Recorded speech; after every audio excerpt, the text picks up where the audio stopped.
अभी शुरू तो करते ही नहीं, चालू करते हैं। देश की विडंबना है, शब्द बड़े खराब कर लिए। टीचर को भी कहते हैं बड़ा चालू है ना। फोन भी आप चालू कर देते हो। कल क्या हो गया था, कंडीशनल सेंटेंस में हमने बेसिक देखे थे। कल जो लोग नहीं आए थे कोशिश करें समझने की। कंडीशनल में हमने उसका बेसिक वर्जन में 3 टाइप देखी थी, क्यों आज हमें चौथी करनी है। बेसिक में हमने 3 टाइप देखी थी, कौन कौन सी, ये आपको एज इट इज जैसे मैंने लिखा वैसे ही बुक में भी मिल जाएगा, कुछ नया नहीं था। नया आज नहीं तो आज से ही स्टार्ट हो जाएगा एडवांस वर्जन इसका, ठीक है। यहाँ आपको थोड़ा दिमाग लगाना पड़ेगा, अभी सब कुछ याद करने वाला था। पहला था if clause in present time कह लो या प्रेजेंट इंडेफिनिट टेंस कह लो, ठीक है। फिर दूसरा था if clause in past time. तीसरा था if clause in past perfect. अच्छा, अब इतनी बात तो समझ में आती है, अगर आपने टेंस पढ़ा हुआ है तो एक प्रेजेंट होता था, एक पास्ट होता था और एक टेंस क्या होता था, फ्यूचर होता था। टाइम कितने होते थे, प्रेजेंट पास्ट फ्यूचर। लेकिन कभी आपने सोचा है कि आप प्रेजेंट परफेक्ट पढ़ते हो, पास्ट परफेक्ट पढ़ते हो, सॉरी गलत जा रहा हूँ या हाँ प्रेजेंट, अभी आपने नाम सुनेंगे ऐसे प्रेजेंट पार्टिसिपल, पास्ट पार्टिसिपल, कभी आपने फ्यूचर पार्टिसिपल नहीं सुना। क्या सुना, परफेक्ट पार्टिसिपल सुना होगा। तो ये अगर आपको याद हो तो वही बात है टाइमलाइन वाली, ठीक है, कि आपके 4 टाइम है, फ्यूचर है, प्रेजेंट है, पास्ट है और पास्ट ऑफ पास्ट है। लेकिन फ्यूचर को इंग्लिश में टाइम नहीं कंसीडर किया जाता। ये मैंने आपको टेंस में डिटेल में पढ़ाया है ये सब। तो हमारे पास एक जो स्टेट बचती हैं वो प्रेजेंट की, पास्ट की, और एक हम पीछे चले जाते हैं पास्ट ऑफ पास्ट की। तो वही आपको बार बार दिखता है, प्रेजेंट, पास्ट और परफेक्ट, ठीक है। तो ये हमने कल देख लिया था। इसके बाद इसके जो साथ में मेन क्लॉज लगी थी, प्रवीण बताएगा कौन सी लगेगी। जगन्नाथपुरी घूम के आए हो तो थोड़ा सा दिमाग भी तो लाए होगे, भगवान ने कुछ तो दिया होगा, कलावा अलावा तो बनवा लियो। बताओ भैया, मेन क्लॉज किसमें बनेगी। मेन क्लॉज आपकी इसमें किसमें चली जाएगी, फ्यूचर में। दूसरे में क्या लग जाएगा, वुड प्लस V1, और तीसरे में क्या लग जाएगा, would have plus V3। Reason क्या था इसका तो मैंने हिंट आपको दे दिया था, एक बार दोबारा देखना तो आपको क्लियर कट पता चल जाएगा, ठीक है। ये 3 चीजें हमने कल इसका पोस्टमार्टम कर लिया था, कुछ एग्जाम्पल भी हमने कर लिए थे। अब इसकी चौथी टाइप आती है जिसको हम बोलते हैं क्या, मिसलेनियस। इसमें आपको कुछ कंडीशनल सेंटेंस ऐसे दिखेंगे जो थोड़ा सा आपके नॉलेज के बेस पे होने चाहिए और आपको पहचानना आना चाहिए। अभी तक जैसे आपने ये, हाँ, कंडीशनल सेंटेंस को पहचानने का सबसे अच्छा तरीका क्या है, कंडीशनल वर्ड आपको पता हो। तो 5 कंडीशनल वर्ड कौन बताएगा, प्रवीण।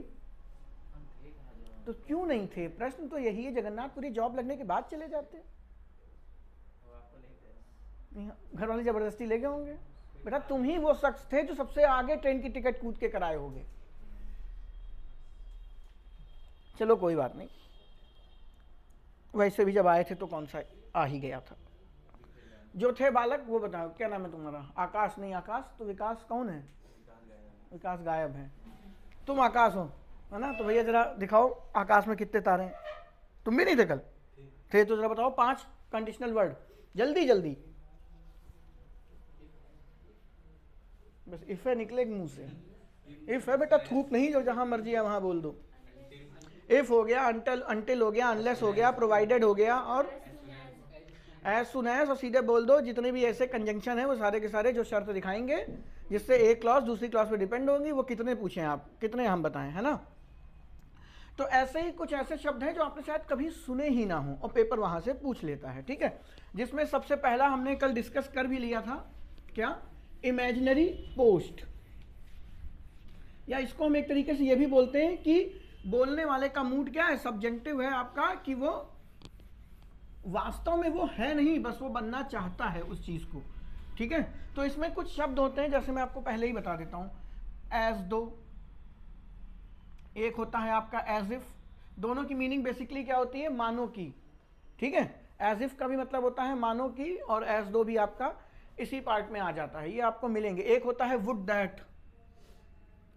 अब इसको कुछ और मत समझ लेना, सेंटेंस की शुरुआत इससे होगी, वुड दैट, तो इसकी शुद्ध हिंदी ही होती है काश। काश इस साल में एसएससी पास हो गया होता, फेल की तो बात ही नहीं, हर साल होते हो।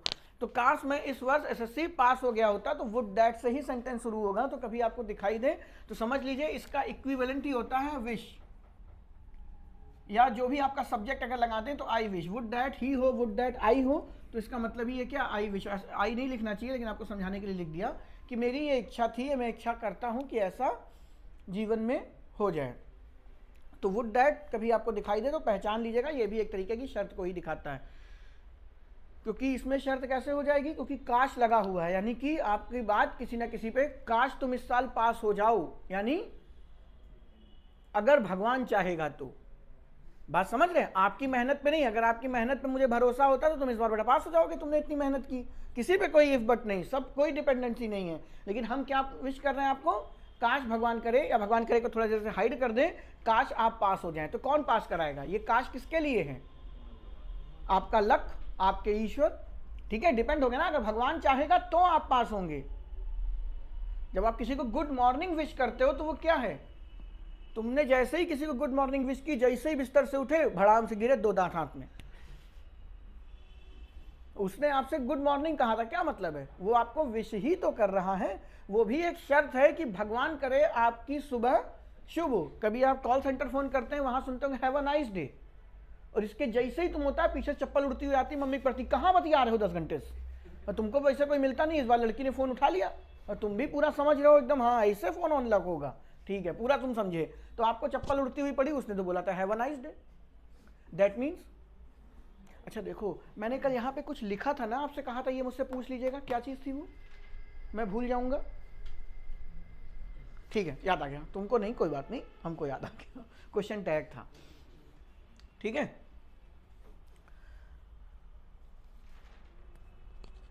एक चीज़ और मुझसे मिस हुई है, चलो इसी में कवर कर लेंगे। तो कहाँ थे हम, जब आप कहते हैं ना हैव अ नाइस डे, तो किसी के कहने से आपका दिन शुभ होगा नहीं, वो विश कर रहा है बेटा, बस उसमें लिखते नहीं है। जब नरेशन करेंगे ना तो उसी को बोलते हैं एक्सक्लेमेशन के साथ समझना, वहाँ बात की बातें हैं। लेकिन जब आप किसी को कुछ विश करते हो, हैप्पी दिवाली, हैप्पी दशहरा करते हो, तो जरूरी नहीं है दशहरा वाले दिन भी किसी ना, इतने बड़े भारत में कोई ना कोई मरता तो होगा ही होगा, तो क्या आपने उसको हैप्पी दशहरा कहा और उसके यहाँ डेथ नहीं होगी, होगी। बस आप विश कर रहे हैं कि ईश्वर करे ये दशहरा आपका क्या शुभ हो। कल चिल्ड्रंस डे था, भगवान करे तुम्हारे, क्योंकि अब तुम चिल्ड्रन तो रहे नहीं, तो तुम्हें विश करना तो एकदम उन छोटे छोटे बच्चों के साथ बेइज्जती करना है, लेकिन चलो मान लेते हैं। तो वुड दैट इसी तरीके का एक शब्द है जो आप डिपेंडेंसी को दिखाता है कि ईश्वर करेगा, आपका भाग्य करेगा। कई बार आप पैर छूते हैं, वो कहते हैं जीते रहो, ठीक है, और जैसे ही पैर छुए वहीं अटैक पड़ गया, सामने वाले ने आशीर्वाद दिया जीते रहो, तुम वहीं चढ़ो, उठे ही नहीं, निकल गए। फिर क्यों नहीं जिए आप, क्यों, क्योंकि वो प्रार्थना है, वो विश है कि हम भी विश करते हैं कि आप, तो वो सारे के सारे किस में चले जाते हैं आपके, इसी तरीके के कंडीशनल वर्ड में शर्त लगी हुई है उसके साथ भी, ठीक है। तो एज दो, एज इफ, इस तरीके के और भी वर्ड हैं, भी दिमाग में है नहीं, एग्जाम्पल करेंगे तो दिमाग में आएगा, ठीक है। इसमें सबसे पहला आता है आपका इमेजिनरी पोस्ट, जिसमें आप कुछ ना कुछ इमेजिन करते हैं, जो हमने कल कर भी लिया था। काश मैं चिड़िया होता तो तुम्हारे घर उड़ के आ जाता, ठीक है। काश मैं तुम्हारी जगह होता तो ये नौकरी ना छोड़ता। अगर कई बार होता नहीं है, तुम दोनों लोग जा रहे हो, रास्ते में किसी लड़के ने बदतमीजी कर दी, वो लड़का सीधा है, अरे छोड़ो पागल है, हमको घर जाके पढ़ना है, तुम खलिहार आदमी, पढ़ाई वढ़ाई करनी नहीं करनी, पहले पकड़ो तो मारो इसको, ठीक है। तो तुम क्या कह रहे हो उससे, अरे मैं तुम्हारी जगह होता ना तो उसको सबक सिखाता। लेकिन वो समझदार आदमी, खुश मत हो जाना ना, वो समझदार है और तुम खलिहार हो, ठीक है।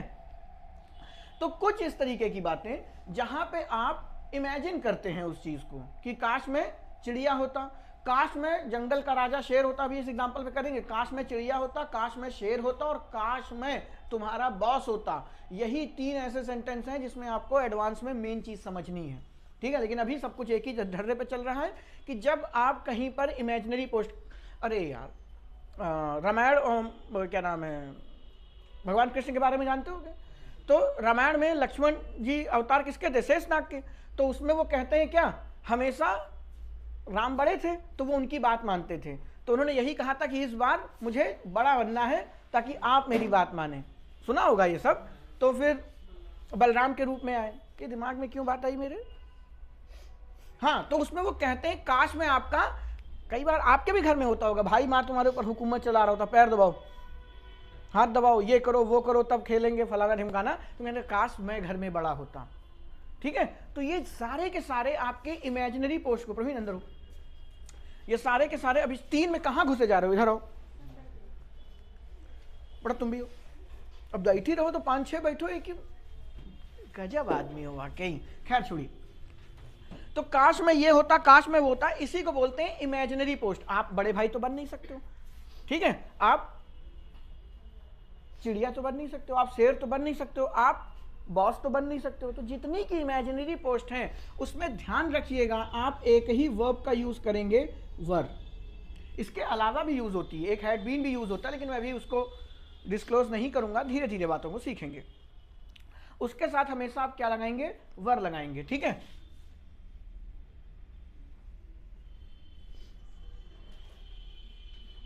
मैंने कल एक सीन आपको बताया था कि मनमोहन सिंह जी अपने पोते के साथ खेल रहे हैं, ठीक है, पोता भी छोटा सा ही है, 2.5 साल का, वो दुनियादारी नहीं जानता, तो उसने मनमोहन सिंह जी की कॉलर पकड़ ली, तो वो कहना, अरे बताओ पोते हो तो पकड़ लिए, नहीं तो मैं इस देश का क्या था? प्रधानमंत्री था। तो वो अपनी बात को कैसे कहेंगे? I was PM of India. ठीक है, पोता पढ़ा लिखा आदमी, वो समझ गया। लेकिन अगर तुम अपने पोते के साथ खेल रहे हो और तुम पढ़े लिखे नहीं हो, पोता पढ़ा लिखा है, और तुमने बोल दिया I was PM of India, तो वही कॉलर घुमा के गर्दन कस देगा, पिताजी पैसा कहाँ गया सारा? PM थे, सुनता तो तुम्हारी मम्मी भी नहीं, मतलब दादी भी नहीं आपकी, ठीक है, आप कहने पूरा देश आपकी बात सुनता था, कैसे? तो इसी चीज को समझाने के लिए उन्होंने क्या कहा, जब भी आप किसी सब्जेक्ट का सब्जेक्टिव मूड दिखाना चाहें, उसकी इमेजिनरी पोस्ट दिखाना चाहें, तो आप आई की जगह पे क्या लगाएंगे? आई वर PM ऑफ इंडिया। ये मनमोहन सिंह जी बोल सकते हैं और ये हम और आप बोल सकते हैं। क्या बुढ़ापे में? हालांकि वो तो बूढ़े हो चुके, लेकिन चलो अब तो है नहीं PM, तो वो अब अगर बोलेंगे तो I was PM of India, उनके लिए ये जस्टिफाई करेगा। लेकिन हम और आप नहीं बोल सकते। अगर हम बूढ़े हो जाएं और बोले तो यहां से हमारी क्या दिखाई, मतलब मंशा निकल के आती है? सारा खेल इस काश का है बेटा, बात समझ रहे हो? ठीक है, अभी इसके साथ हम एक कंडीशनल वर्ड भी ऐड करेंगे, लेकिन उम्मीद करते हैं इतनी बातें आपको क्लियर हो गई होंगी। ठीक है, अभी एग्जांपल देखेंगे। तो आई वर PM ऑफ इंडिया आप बोल सकते हो, आई वर अ बर्ड। ठीक है, अब इसी के साथ एक कंडीशन लगा दी जाती है, इफ ऐड कर देते हैं, यदि मैं चिड़िया होता। ठीक है, तो इफ आई वर, सॉरी यहां तो PM है, if I were PM of India, यदि मैं देश का प्रधानमंत्री होता तो मैं क्या करता बताओ? निगेटिव ही आएगा, पूरा देश भेज देता, है ना, मान रहे हैं, यही सबके दिमाग में आएगा, पूरा देश गड्ढे में ले आता। ठीक है, तो करप्शन को खत्म कर देता।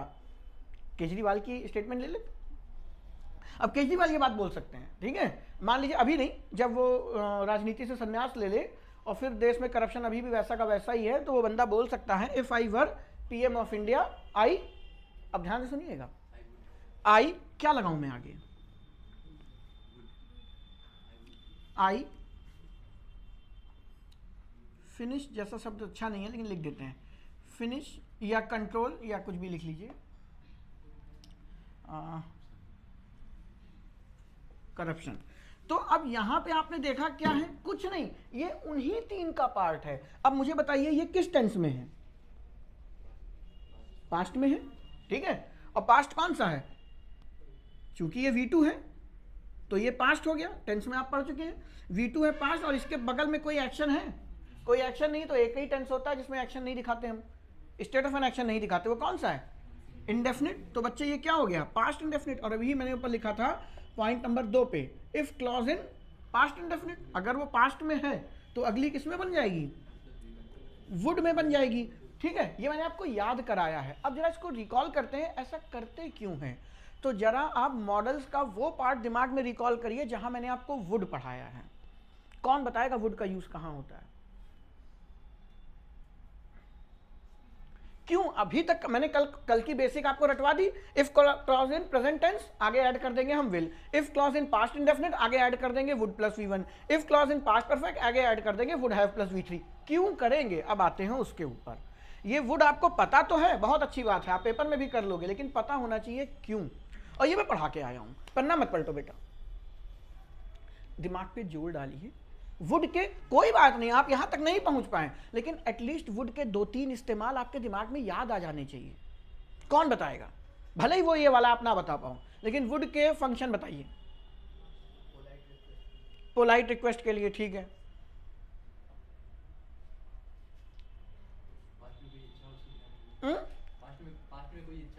पास्ट में कोई इच्छा हो उसको दिखाने के लिए किया जाता है। इच्छा नहीं मेरे दोस्त, आदत, हैबिट। याद करिए, एक एग्जाम्पल कराया था, वुड का यूज आदत दिखाने के लिए कैसे कर लिया जाता है, क्योंकि विल का यूज भी आदत दिखाने के लिए किया जाता है। याद करो, एग्जाम्पल किया था,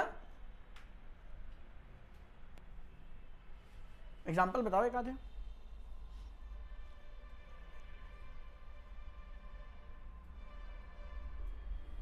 विल का यूज आदत दिखाने के लिए नहीं करते, कुछ याद ही नहीं आ रहा है। आपको मैंने पढ़ाया था वुड का यूज पास्ट हैबिट दिखाने के लिए इसीलिए किया जाता है क्योंकि विल का यूज भी प्रेजेंट की आदत दिखाने के लिए किया जाएगा। आप घर में आएंगे, पापा से कहेंगे कुत्ते ने काट लिया, तो पापा कहेंगे पहले तो, अब शाहरुख खान तो है नहीं, पहले इंजेक्शन लगाएं, तुम्हारे पिताजी हैं, काटा क्यों? छेड़े होगे कुत्ते को? कहना हाँ तो वो तो काटेगा। यही तो लाइन मैंने आपको उस वीडियो जाके देखेंगे, वहां भी यही बोला है, वो तो काटेगा। तो गागी गे लगा है यानी फ्यूचर का सेंस है, लेकिन वो कुत्ते की क्या है काटना। अगर कुत्ते की पूंछ पे पैर रख दोगे, कई बार ऐसा होगा, पेपर फेल हो गया, मम्मी पूछा क्या पेपर में कुछ लिख के आए थे? नहीं, तब तो वो फेल करेगा। अगर आप पेपर में कुछ लिख के नहीं आए होंगे तो फेल तो होंगे ही होंगे। कल की क्लास आपने अटेंड नहीं की तो कल का आप कुछ सीख पाएंगे? ऑब्वियस सी बात है, बहुत सारी आदतें हैं जो आप फ्यूचर में लिखते आ रहे हैं लेकिन आपने कभी रिकॉल नहीं किया, आपने उसको रिकॉल नहीं किया। कुत्ता है तो वो काटेगा ही काटेगा, गाय भैंस है तो वो दूध देंगी ही देंगी, उनकी आदत है। और हम हिंदी में उसको फ्यूचर में बोलते हैं, बोलते हैं क्या? Dog will bite. तो वो कुत्ते की आदत दिखा रहे हैं। तो मुझे बताइए, अगर विल का यूज प्रेजेंट में आदत दिखा सकता है तो क्या वुड पास्ट में आदत नहीं दिखा सकता? हालांकि मैं ये पढ़ा नहीं रहा हूं, लेकिन वुड आया है तो क्यों आया है, तो वुड आपको पता होना चाहिए। ये मैंने उस दिन भी बोला था, इंग्लिश की एरर तभी होगी जब आप जो जो शब्द पढ़ें उसको पढ़ते ही ऊपर नीचे दाएं बाएं उसके सारे बिहेवियर, उसके सारे फंक्शन आपके दिमाग में वापस आ जाएं। लेकिन आपको धुंधला धुंधला भी नहीं याद आ रहा। एक हो गया पोलाइट रिक्वेस्ट, दूसरा था पास्ट की हैबिट, तीसरा मेरे दोस्त क्या था? याद करिए, फहीम खान इस समय सो रहा होगा या सो रहे होंगे। ये किस चीज का एग्जाम्पल दिया था मैंने? यही एग्जाम्पल है, मेरी वीडियो जाके देखेंगे सेम एग्जाम्पल मिलेगा। फहीम खान इस समय सो रहे होंगे, हिंदी में गागी गए हैं, Fahim will be sleeping now आप करके पेपर में चले आते हो, 110% गलत। क्यों? फहीम इस समय सो रहा होगा और विल और shall only be used in future. ये मैंने वहां भी बोला होगा, विल और शैल वहीं लगेगा जहां पे समय भविष्य का हो। यहां पे समय भविष्य का नहीं है, यहां पे जगह दूसरी है, टाइम सेम है। याद करिए, मैंने कहा था आप यहां बैठ के सोच रहे होंगे मम्मी इस समय पूजा कर रही होंगी, तो ये टाइमलाइन और वो टाइमलाइन क्या है? सेम है, बस जगह अलग अलग है, इसलिए आपको पता नहीं चल रहा। तो हम क्या बोलते हैं? गागी गे लगा देते हैं। फहीम इस समय सो रहे होंगे, मम्मी इस टाइम पूजा कर रही होंगी, तुम्हारा भाई इस टाइम स्कूल जा रहा होगा, ये भाई साहब थोड़ी देर बाद सो रहे होंगे, लेकिन ये फ्यूचर हो गया, थोड़ी देर बाद। आप समझ रहे हो? तो मैं कहा था ये बात, प्रवीण पे आते ही मैं भूल जाता हूं। हाँ, क्या बोलना चाह रहा था मैं? बेटा वो हो गया। यस, वुड संभावना दिखाने का भी काम करता है। पढ़ाया था कि नहीं? फहीम इस समय